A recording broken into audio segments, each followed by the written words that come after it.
Shalom, shalom, que o Senhor te abençoe grandemente e que essa seja uma segunda-feira de vitória, que seja uma semana de bênção, que seja uma semana onde o Espírito Santo venha guiar a gente, conduzir-nos, direcionar-nos, para que a gente siga pelo melhor caminho. Olha o texto bíblico que saiu para nós nesta segunda-feira, para a gente começar a nossa semana. Salmo 128, 3. Vamos ler o texto? Acompanhe comigo o texto, vamos fazer a leitura da palavra de Deus.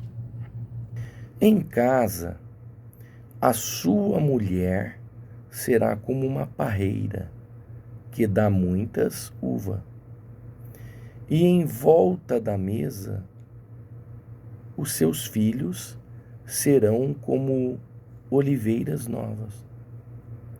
Quem teme ao Senhor, certamente será abençoado assim. Quem teme ao Senhor, certamente será abençoado assim. Esse texto está falando de uma estrutura familiar, está falando de bênção familiar. Quem teme ao Senhor, de fato, vai ter uma família estruturada, uma família posicionada nos caminhos do Senhor. Só que, o que é temer a Deus? Porque às vezes a gente acha que somente ir para a igreja, dobrar o joelho e orar, é temer a Deus. E aí a pessoa fala, eu vou na igreja há tantos anos, a minha família está desestruturada, o meu lar está desestabilizado. Temer a Deus é obedecer a Deus, é obedecer os ensinos dele, é colocar em prática o que ele ensinou. Não é um temor de medo, mas é um temor de respeito e de obediência. Então, quando eu coloco em prática a palavra de Deus, certamente eu serei muito abençoado. Eu não estou quebrando princípios.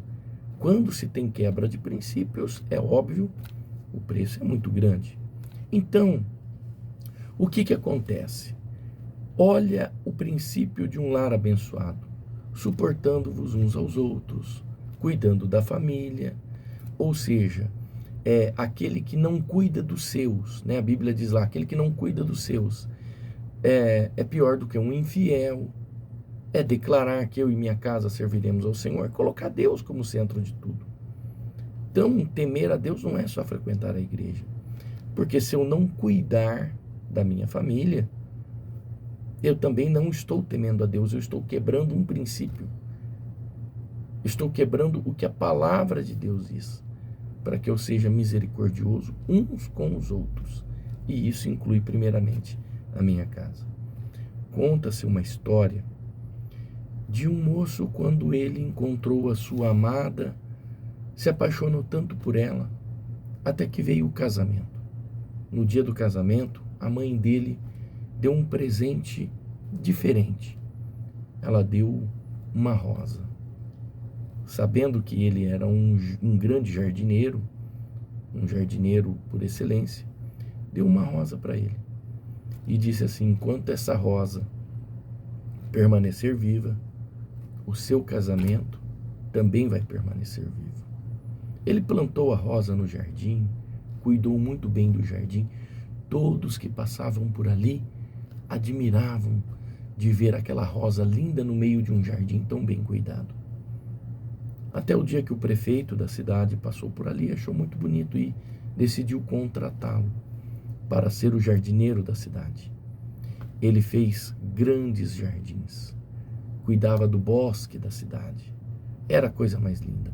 As pessoas se admiravam com o trabalho daquele jardineiro.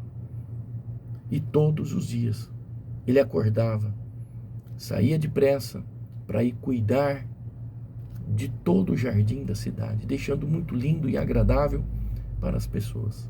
Mas acabou esquecendo de cuidar da sua rosa.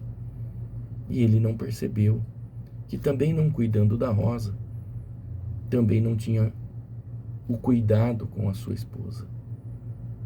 Um dia, quando ele saiu lá fora, ele percebeu que a rosa estava murcha, as pétalas estavam caindo, não havia mais o que fazer por ela. Então ele lembrou do que a sua mãe havia dito, que o casamento duraria o tanto que a rosa durasse. Aí ele se lembrou que também esqueceu de regar o casamento. Todo dia ele estava com tanta pressa, cuidando da cidade, dos jardins da cidade, que esqueceu de cuidar da esposa, de dar atenção, esqueceu de levá-la aos jardins da cidade, aos bosques da cidade, para ver o seu belo trabalho. Esqueceu de passear, esqueceu de alimentar e de cuidar. O seu casamento estava à ruína. É isso que a palavra de Deus diz. Quando nós esquecemos de regar a planta que Deus dá e que entrega na nossa mão, então nós vamos fracassar. Veja que Deus criou o mundo, o planeta, com perfeição. Por que que alguns animais entram em extinção? Porque o homem não cuida. O homem caça os animais desenfreadamente, se preocupando somente com ele. Cuide da sua família. Cuide do bem maior que Deus te deu. Regue. Coloque água todos os dias. Dê atenção. Aprenda a agradecer. Aprenda a ser uma pessoa grata. Eu me lembro quando eu era criança. Esses dias eu fui na casa da minha mãe. Ela tem uma colher de pau. Sabe aquela colher de mexer comida, de mexer polenta? Colher de pau. Quando eu estava no pré, olha só, eu me lembro desse detalhe. Eu fui frequentar o pré. Antes do primeiro ano é o pré, né? E no Dia das Mães, a professora deu uma colher de pau, deu tinta e disse assim: pintem, enfeite, façam decorações na colher de pau e entregue para sua mãe.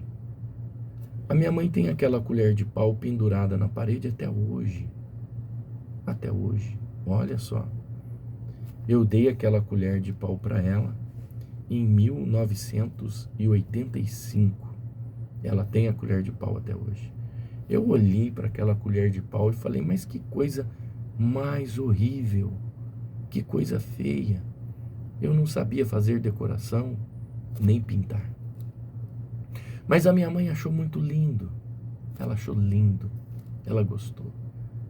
E ela foi tão grata que ela tem aquela colher de pau na parede até hoje. Às vezes, o que lhe é entregue não é do jeito que você quer, é do jeito que você gosta. Mas foi feito com amor, foi entregue por amor. Seja grato. Aprenda a agradecer.